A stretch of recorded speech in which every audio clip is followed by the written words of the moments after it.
HT news India, सच के साथ। खारंगणा गोडे येथे PWD आमदार निधीतून मंजूर झालेले कंपाऊंडचे काम तब्बल 30 दिवसांपासून रखडलेले असून गेल्या 25 दिवसापासून पूर्णतः बंद आहे। काम अर्धवट अवस्थेत सोडून देण्यात आले असून संबंधित PWD इंजिनियर बेपत्ता असल्याचा आरोप ग्रामस्थ करत आहेत। ग्रामपंचायत व PWD प्रशासनाकडून कोणतेही स्पष्टीकरण देण्यात आलेले नाही। या अर्धवट कंपाऊंडमुळे लगतच्या बालअंगणवाडीतील चिमुकल्या मुलांच्या जीवितास मोठा धोका निर्माण झालाय। लहान मुले, महिला आणि ज्येष्ठ नागरिक रोज अपघाताच्या भीतीत ये-जा करत आहेत। हे काम म्हणजे PWD आमदार निधीचा उघड अपव्यय असून तातडीने चौकशी करून दोषींवर कारवाई करावी व काम त्वरित पूर्ण करावे अशी ग्रामस्थांची मागणी आहे।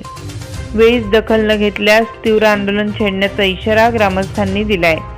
या अर्धवट कामामुळे काही दुर्घटना झाल्यास संबंधित इंजिनियर, ठेकेदार, ग्रामपंचायत, खारंगणा गोडे आणि जिल्हा प्रशासन जबाबदार राहील। प्रतिनिधि इरशाद शाह। ऐसी ही ताज़ा तरीन खबरों को पाने के लिए हमारे चैनल को सब्सक्राइब करें और बेल आइकन दबाना ना भूलें। धन्यवाद।